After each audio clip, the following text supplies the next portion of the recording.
warahmatullahi wabarakatuh. Saudara-saudara yang dirahmati Allah Subhanahu wa taala. Selama ini dalam pikiran kita, dalam benak kita, yang namanya sakit, yang namanya penyakit itu adalah sesuatu yang mampu melebur dosa-dosa kita kepada Allah, yang mampu mengurangi beban dosa kita kepada Allah. Jadi selama ini kalau kita mendengar orang sakit, maka pikiran kita, oh mudah-mudahan dosa-dosanya diampuni oleh Allah Subhanahu wa taala. Makanya kalau kita menjenguk orang sakit, kemudian kita mengatakan la ba'sa tahuran, insyaallah sabar, tidak apa-apa. Sakit ini mampu membersihkan dosa-dosa mampu membersihkan dosa-dosa yang kamu miliki. Ini memang tidak apa-apa. Jadi kalau kita sebagai umat Islam memiliki pemikiran bahwa penyakit atau sakit itu mampu melebur dosa, itu memang benar. Di dalam sebuah hadis Rasulullah Sallallahu Alaihi Wasallam, pada suatu hari, hadis ini diriwayatkan oleh Ummul Ala. Pada suatu hari Rasul Sallallahu Alaihi Wasallam menjenguknya. Adani Rasulullah Sallallahu Alaihi Wasallam wa ana maridah. Kata Ummul Ala, suatu hari Rasulullah Sallallahu Alaihi Wasallam itu menjengukku. Wa ana maridah, saya waktu itu dalam keadaan sakit. Kemudian Rasul mengatakan, fa abshiri ya Ummul Ala, berbahagialah wahai Ummul Ala. Kenapa kok Rasul begitu? Ketika Ummul Ala sedang sakit, Rasul mengatakan berbahagialah wahai Ummul Ala.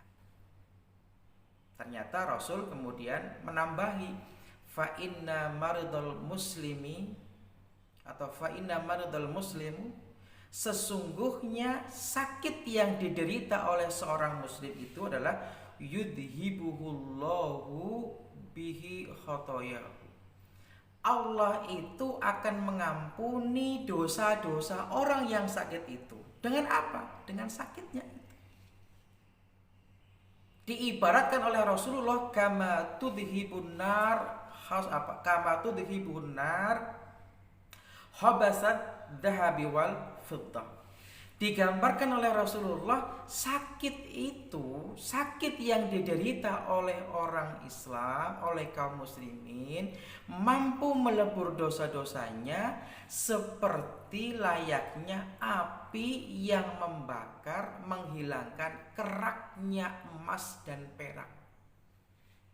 Disepuh.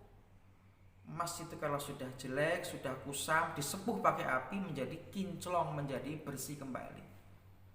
Ini gambaran, ini kias bahwa orang yang sakit akan habis dosa-dosanya, akan luntur dosa-dosanya sebagaimana api menghabiskan kerak-kerak kotoran-kotoran yang ada di emas dan perak. Saudara-saudara kaum muslimin yang dirahmati Allah. Tetapi ada satu hal yang harus kita pahami. Ada satu hal yang harus kita mengerti. Apa itu?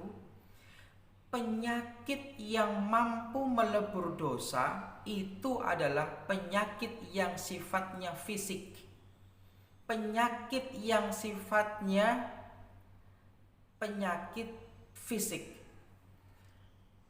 Tetapi ada penyakit atau sakit justru menumpuk-numpuk dosa, bukan menghilangkan dosa. Ini yang disebut dengan penyakit ruhaniyah, penyakit hati. Apa itu penyakit hati? Contohnya sombong. Orang yang sombong itu, kaum muslimin, para jamaah, itu mampu mengikis keimanan kita, mampu mengikis pahala-pahala yang kita lakukan. Kita masih ingat dengan kasusnya Qarun? Begitu sombongnya dia menganggap sesuatu atau segala sesuatu, kekayaan yang begitu melimpah yang dia peroleh itu bukan karena Allah. Beliau atau dia mengatakan bahwa sesuatu yang dia dapat selama ini adalah ya innama utituhu ala ilmin indi. Loh, segala kekayaan yang aku peroleh ini ya karena kepintaran saya, karena kepandaian saya, bukan karena campur tangan siapa-siapa. Ini sombong. Gara-gara ungkapan seperti ini, Qarun menjadi ikon kesombongan dalam sejarah. Ini contoh. Contoh lagi, asyirkul khafi. Rasulullah Shallallahu Alaihi Wasallam mengatakan bahwa aku lebih khawatir terhadap umatku daripada fitnah Dajjal. Apa itu asyirkul khafi? Apa yang dimaksud dengan asyirkul khafi? Rasul mengatakan adalah an yakumar rajulu ya an yakumar rajulu yusalli fayuzayyinu salatahu lima yara min nadhari rajulin. Syirkul khafi itu adalah pamer. Digambarkan oleh Rasulullah ketika ada seseorang menjalankan sholat, kemudian memperbagus sholatnya, memperindah sholatnya gara-gara karena dilihat oleh orang lain. Ini contoh-contoh bahwa yang namanya penyakit hati itu justru menguras pahala kita, mengeruk pahala kita, bukan menumpuk-numpuk pahala kita.